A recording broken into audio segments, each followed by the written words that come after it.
Ahoj mládeži, volám sa Šaman a dnes si ukážeme, ako si vyrobiť vlastnú ekologickú sviečku.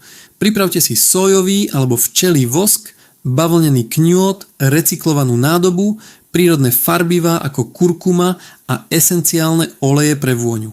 Poďme na to. Krok 1. Pripravíme si nádobu a kňôt. Nádobu poriadne vyčistite. Kňôt pripevnite na dno a upevnite ho na paličku položenú cez vrch nádoby. Krok 2. Stavíme vosk.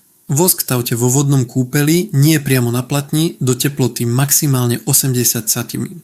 Teraz môžete pridať prírodné farbivo. Krok 3. Pridáme vôňu. Keď je vosk roztopený a odstavený z ohňa, pridajte pár kvapiek esenciálneho oleja. Krok 4. Nalievanie a tuhnutie. Vosk pomaly nalejte do nádoby. Nechajte ho tuhnúť aspoň 24 hodín pri izbovej teplote. Nakoniec skráťte kňôt na dĺžku asi 1 cm a vaša ekologická sviečka je hotová. Je to zdravšie a udržateľné. Skúste to tiež.